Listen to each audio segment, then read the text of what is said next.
क्या आपने कभी सोचा है कि कुछ लोग असफलताओं के बावजूद बार बार कोशिश करके सफल क्यों हो जाते हैं, जबकि कुछ लोग छोटी सी हार के बाद ही मैदान छोड़ देते हैं?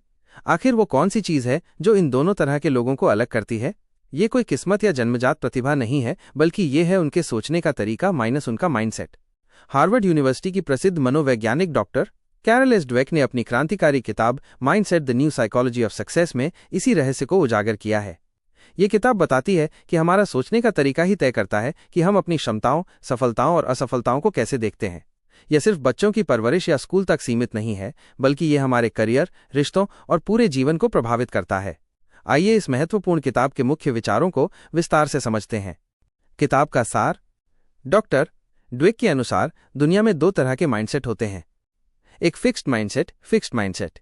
इस मानसिकता वाले लोग मानते हैं कि उनकी बुद्धिमत्ता, प्रतिभा और क्षमताएं जन्मजात और अपरिवर्तनीय फिक्स्ड होती हैं। वे सोचते हैं कि मैं गणित में अच्छा नहीं हूं या मैं कभी पब्लिक स्पीकिंग नहीं कर सकता। ऐसे लोग नई चुनौतियों से डरते हैं क्योंकि उन्हें लगता है कि अगर वे असफल हुए तो उनकी क्षमता पर सवाल उठेगा। वे दूसरों की आलोचना से बचते हैं और कड़ी मेहनत करने से कतराते हैं, क्योंकि उनके लिए मेहनत का मतलब है कि उनमें प्राकृतिक प्रतिभा की कमी है। इस मानसिकता वाले लोग अपनी असफलताओं का दोष दूसरों पर या किस्मत पर डालते हैं। 2. Growth mindset. इस मानसिकता वाले लोग मानते हैं कि उनकी क्षमताएं, बुद्धिमत्ता और प्रतिभा को मेहनत, अभ्यास और समर्पण से विकसित किया जा सकता है। उनके लिए चुनौतियां सीखने और बढ़ने का मौका होती हैं। जब वे असफल होते हैं तो वे इसे अपनी क्षमताओं की कमी नहीं, बल्कि सीखने की प्रक्रिया का एक हिस्सा मानते हैं। वे आलोचना को एक रचनात्मक प्रतिक्रिया के रूप में लेते हैं और उससे सुधार करने की कोशिश करते हैं। ग्रोथ माइंडसेट वाले लोग दूसरों की सफलताओं से प्रेरणा लेते हैं और लगातार सीखते रहने में विश्वास रखते हैं। किताब में डॉक्टर ड्वेक इन दोनों माइंडसेट के प्रभावों को कई क्षेत्रों में दर्शाती हैं। शिक्षा और स्कूल। फिक्स्ड माइंडसेट वाले बच्चे कठिन विषयों से बचते हैं, जबकि ग्रोथ माइंडसेट वाले बच्चे उन्हें एक चुनौती के रूप में लेते हैं और सीखने का आनंद उठाते हैं। शिक्षकों और माता पिता को भी बच्चों की प्रशंसा उनकी बुद्धिमत्ता के बजाय उनकी मेहनत और प्रयासों के लिए करनी चाहिए। व्यवसाय और नेतृत्व। ग्रोथ माइंडसेट वाले लीडर अपनी टीम को लगातार सीखने और प्रयोग करने के लिए प्रोत्साहित करते हैं। वे असफलता से डरते नहीं, बल्कि उससे सीखते हैं और अपनी कंपनी को आगे ले जाते हैं। रिश्ते। फिक्स्ड माइंडसेट वाले लोग मानते हैं कि अगर उनका रिश्ता अच्छा नहीं चल रहा तो वो सही नहीं है।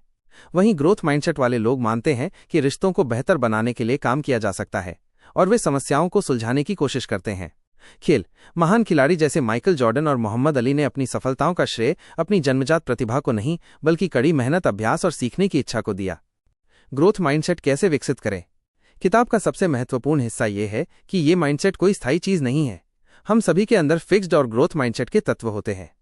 ड्वेक कुछ व्यावहारिक तरीके बताती हैं जिनसे हम ग्रोथ माइंडसेट को अपना सकते हैं। 1. अपने फिक्स्ड माइंडसेट की आवाज पहचानें। जब आप किसी चुनौती से डरते हैं या सोचते हैं कि आप ये नहीं कर सकते, तो उस विचार को पहचानें। 2. एक विकल्प चुनें। उस नकारात्मक विचार को ग्रोथ माइंडसेट वाले विचार से बदलें। जैसे, ये बहुत मुश्किल है की जगह सोचें, ये मुश्किल है, लेकिन अगर मैं कोशिश करूंगा तो मैं सीख सकता हूं। 3.